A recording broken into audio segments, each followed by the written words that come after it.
I wanted to start with a contextual question. There is so much going on. There is an urgency to the issues around us in climate change. We're seeing the effects of that at the moment here in the floods, and we've also got significant crisis in the world, building on from what's been 2 years of pandemic. We don't need to lay it out. People have been living it. And but how do you think about equity and inclusion in the context of these big issues and changes that we're seeing around us? Well, thank you, Rosemary, for this invitation. It's always a delight to see you, even virtually. I look forward to seeing you soon, hopefully in person. I think the issue of equity and inclusion is among the most important issues facing the world, certainly for a democracy like Australia or the United States. Both of our countries are extraordinary places with extraordinary people, rich histories, strong traditions of generosity and charity on the part of the citizenry. But we also have some fundamental challenges, our two nations. Indigenous peoples especially have been marginalized, discriminated against. The ways in which immigrants, in the case of the United States, people of African descent, who have persistently been excluded from the bounty of prosperity that has been enjoyed by so many, by millions. But we have to ask ourselves, can we sustain current levels of inequality? Can we live in a democracy where too many people aren't participating in the kind of shared prosperity that we need in order to make our democracy work, to make our economy work, and to ensure that people have confidence that they're living in a country that cares about them? Diversity is about excellence, in my view. It is about how countries, societies, nations continue to evolve, continue to innovate, and go into the future and look ahead to a time when we can truly have full inclusion, which it's hard, Rosemary, very hard for those of us who have been served by the current system.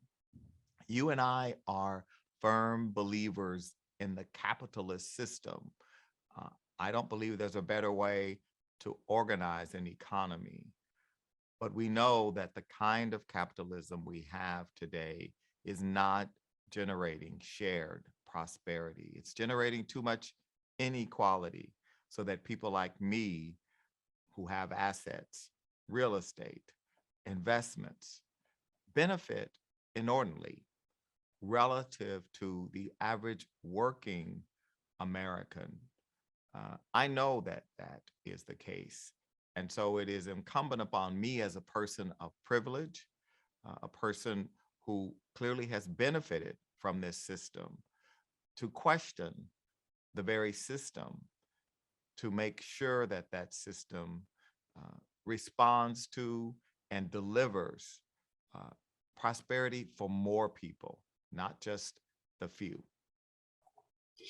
And within that aspiration of a more inclusive society where more people can benefit from opportunities that are around us, obviously it's not evenly spread. How do we keep a kind of North Star and encourage others to come on that path or to see the value in this mission? Well, I think we have to speak the truth to those who have benefited the most, which is very hard, because for those of us who the system, the current system has served, how do we get people on board to think in different ways about how they have to participate in a society that delivers more opportunity, and not just opportunity, but helps to level the playing field, especially level the playing field so that those who historically have been left behind are no longer left behind, but have a chance to suit up for the game, if you will. And so that requires difficult conversations. It requires coming to grips with real truths, the truths that are narratives that we tell ourselves. I will speak from the perspective of America, a country I love deeply, and I consider myself a patriotic American. I believe in the words of Thomas Jefferson and George Washington, our founders.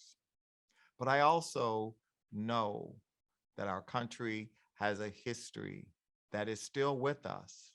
And so we have to, as business leaders, as capitalists, talk about that history and come to terms with that history if we are to be the kind of diverse and inclusive society we want. And so that means businesses having conversations. It means business leaders leading conversations, not just NGOs and civil society and academics, but business leaders being engaged in the conversation around equity and diversity and inclusion, and what it looks like in your company, what it looks like in your community. And that's real work, but it's work that business has to play a role in, or we won't achieve real diversity in our society.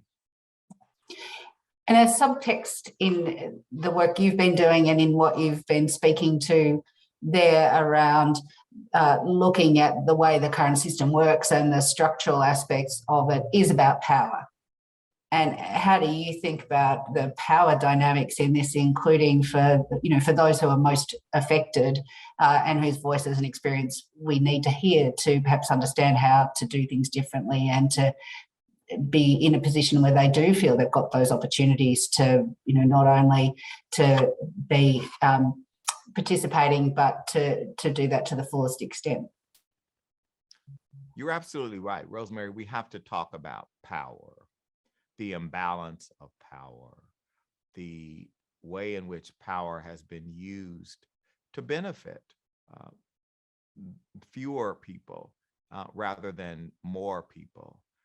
The way power has been yielded, the way power has yielded outcomes that compound the privilege of the already privileged and compound the disadvantage of those who have historically been disadvantaged. So we have to put in place the mechanisms that help to level the playing field. So in the areas of labor policy, it's why, for example, we're supporters of the right to organize by workers, the right for collective bargaining, policies that provide people with a strong safety net that allow them to be resilient in the face of economic downturns and challenging situations in their homes. We have to, though, have leaders who are willing to have the courage to be courageous and brave. And I don't say this in a righteous way, self-righteous way. I offer this with great humility. It's not easy today to be a leader who exhibits courage, meaning the kind of leader who is willing to raise difficult conversations, the kind of leader who is willing to acknowledge history and talk about the very specific interventions that need to be put in place to address those histories. It is not easy to be principled when the political winds are so against being principled. The political winds are really about being ideological and not listening and not really engaging in the public square. So I think leadership here is what is critical, Rosemary. And leadership in the private sector will be critical to Australia and America's future. And I want to come back to this point around leadership.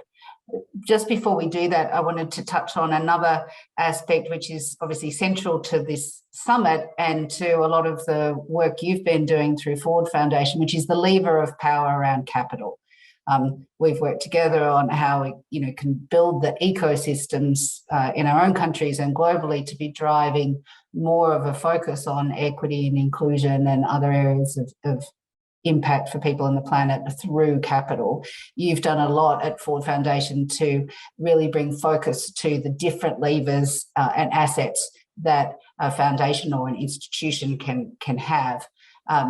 How do you think about that role in the context of power and leadership that you've just been talking about? Well, we have two kinds of capital, Rosemary. We have grant capital and investment capital. In terms of the grant capital, we invest in organizations who are advocating for more inclusion, more diversity, who are generating policy ideas, prescriptions that make it possible for policies that produce more shared prosperity, policies that provide for a strong social safety net, advocating for racial inclusion, recognition of Indigenous rights.